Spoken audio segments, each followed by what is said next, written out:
Living happily में आप सबों का मैं नरेंद्र कुमार सहृदय स्वागत करता हूं। मित्रों, आज हम बात करने जा रहे हैं ओबेसिटी सीरीज में ही ओबेसिटी के रिस्क फैक्टर्स क्या क्या है।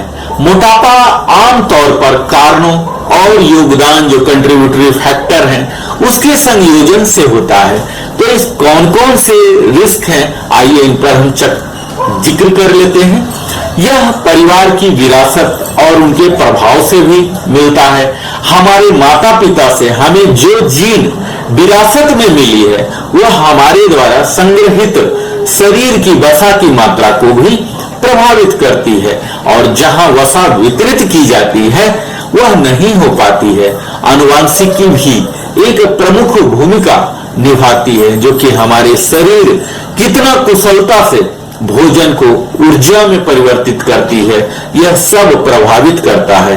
शरीर भूख को कैसे नियंत्रित करता है और व्यायाम के दौरान शरीर कैलोरी कैसे जलाता है, इन सभी बातों पर भी आनुवांशिकता का असर होता है। यह सिर्फ उनके द्वारा ही शेयर किया जाता है, आगे आनुवांशिकी चलता है, जो कि अपने परिवार के सदस्य के समान ही खाने और गतिविधि की आदतों को कंटिन्यू करते हैं, साझा करते रहते हैं। तो अगर हम आनुवंशिकता के कारण मोटापा से जूझ रहे हैं तो उनके पुराने रूटीन में बदलाव लाकर हम आनुवंशिकता के कारण मिलने वाले मोटापा से निजात पा सकते हैं। इसके साथ ही है मित्रों, जीवन शैली की विकल्प, जैसे कि हम अस्वास्थ्यकर आहार खाते हैं। एक आहार जो हमारे डाइट में हाई कैलोरी है उसको हम घटाना है, हमें लो कैलोरी वाला लेना है। जैसे कि फल और सब्जियों में कई बार कमी हो जाती है, फास्ट फूड से भरा हुआ भोजन लेते हैं और हाई कैलोरी ड्रिंक्स लेते हैं। यह सब भी हमारे मोटापा में योगदान देता है, जिसे हम अस्वस्थकारी अनहेल्दी डाइट्स की कैटेगरी में रखते हैं। इसके साथ ही तरल कैलोरी, जो कि बिना भूख महसूस किए भी हम कई बार high calorie drinks, cold drinks या शराब का सेवन भी कर लेते हैं, जो कि बहुत ही हाई कैलोरी का होता है, जिसमें कि शुगर की मात्रा ज्यादा होती है, जो कि हमारे वजन को बढ़ाने में महत्वपूर्ण रूप से योगदान देती है।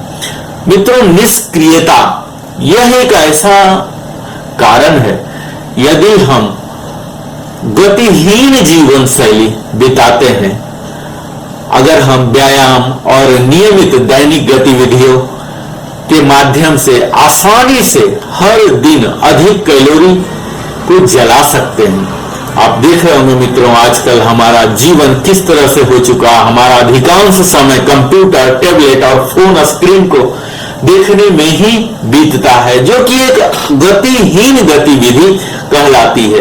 इस स्क्रीन टाइम, बढ़ते हुए स्क्रीन टाइम के साथ हम जितना ज्यादा समय बिताते हैं, हमारे वजन को बढ़ाने में वह उतना ज्यादा मदद करता है। इसके साथ ही कुछ बीमारियां और दवाएं भी हैं जो कि हमारे मोटापा में योगदान देती हैं। कुछ लोगों में मोटापा का पता चिकित्सीय कारण जब हम मेडिकल एग्जामिन करते हैं तभी पता लगता है, जैसे कि प्रेडर-विली सिंड्रोम, कुशिंग सिंड्रोम और कई अन्य स्थितियां भी हैं।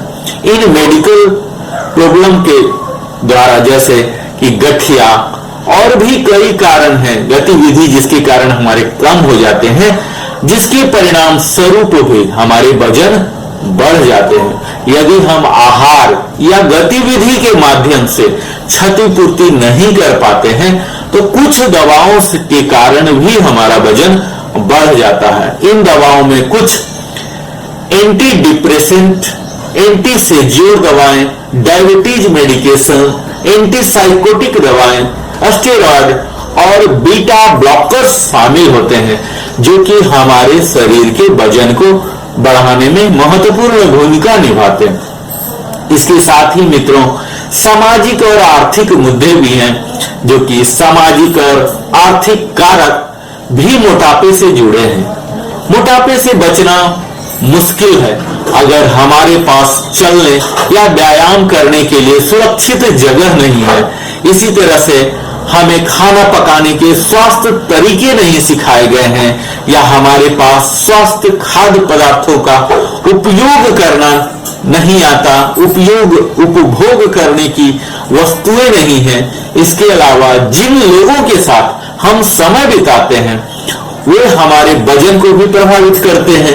यदि हमारे मोटापे के साथ दोस्त या रिश्तेदार हैं तो हम भी मोटापे को विकसित करने की अधिक संभावनाएं रखते हैं। इसके साथ ही हमारी आयु है मित्रों, मोटापा किसी भी उम्र में हो सकता है, यहाँ तक कि छोटे बच्चों में भी।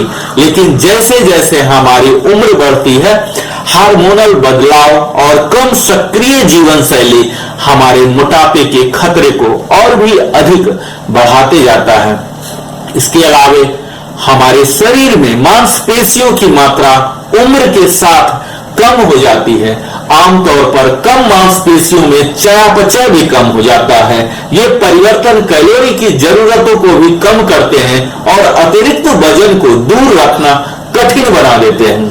यदि हम सचेत रहें, सजगता पूर्ण खाएं, क्या खा रहे हैं, कितना खा रहे हैं, कब खा रहे हैं, इन सभी बातों पर अगर हम नियंत्रण करना सीख लेते हैं, सक्रिय हो जाते हैं, तो उम्र बढ़ने के साथ भी हम अपने शारीरिक रूप से वजन बढ़ने की संभावनाओं को रोक सकते हैं। इसके अलावा ही कई अन्य कारक भी हैं मित्रों, जैसे कि गर्भावस्था के दौरान वजन बढ़ना एक आम बात होती है। कुछ महिलाओं को बच्चे के जन्म के बाद वजन कम करने में मुश्किल होती है। यह वजन बढ़ने से महिलाओं में मोटापा के विकास में योगदान हो सकता है।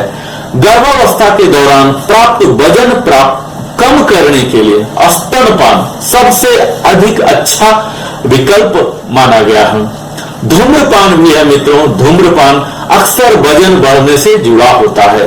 अक्सर यह तब होता है जब हम भोजन करने के बाद भी धूम्रपान करते हैं, जिससे कि हमारे स्वास्थ्य को बहुत ही हानि पहुंचता है। धूम्रपान छोड़ने के बाद ही डॉक्टर वजन बढ़ाने से रोकने में आपको मदद कर सकते हैं। तो जरूरत है धूम्रपान को छोड़ने की।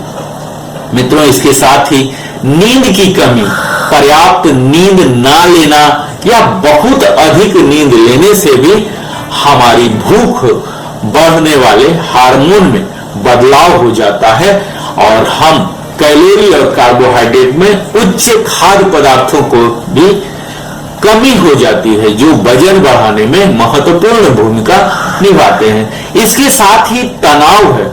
कई बाहरी कारक जो हमारे मूड और भलाई को प्रभावित करते हैं, मोटापे में योगदान कर सकते हैं। तनावपूर्ण स्थितियों का अनुभव होने पर लोग अक्सर अधिक कैलोरी वाले भोजन की तलाश करते हैं और इस तरह से तनाव आने पर हम ज्यादा भोजन करते हैं और फिर हमारा वजन निरंतर बढ़ता चला जाता है। इसके साथ ही माइक्रोबायोम है मित्रों। जो हम खाते हैं उससे हमारे आंत के जीवाणु प्रभावित होते हैं और वजन कम करने में कठिनाई में योगदान करते हैं।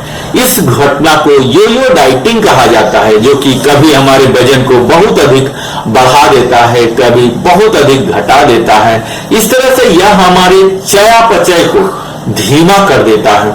हम आहार, शारीरिक गतिविधि, व्यायाम और व्यवहार में परिवर्तन के माध्यम से अधिकांश जोखिम कारकों का मुकाबला कर सकते हैं।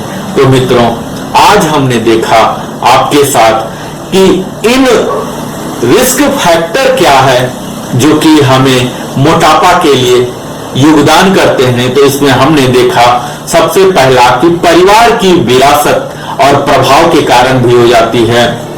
इसके साथ ही जीवन शैली विकल्प जो हैं, जिसमें अस्वस्थकारी आहार है, तरल कैलोरी है, निष्क्रियता है, कुछ बीमारी और दवाओं हैं जिसके कारण भी होते हैं, सामाजिक और आर्थिक मुद्दे भी होते हैं जिसमें कि हम सामर्थ्य नहीं हो पाते हैं, हम अज्ञानतावश भी नहीं कर पाते। इसके साथ ही हमने देखा कि आयु किस प्रकार हमारे वजन को बढ़ाने में भी मदद करते हैं। इसके साथ ही अन्य कारक हैं जैसे गर्भावस्था, धूम्रपान, नींद की कमी और तनाव, डिप्रेशन है। और हमने माइक्रोबायोम भी देखा जो कि हमारे मेटाबॉलिज्म को ही प्रभावित करता है। तो इस तरह से हमने आज सारे रिस्क फैक्टर को देखा। मुझे पूरी उम्मीद है आपको काफी कुछ जानकारी मिली होगी। आप हमारे साथ बने रहे। तो नरेंद्र कुमार की ओर से सप्रेम धन्यवाद।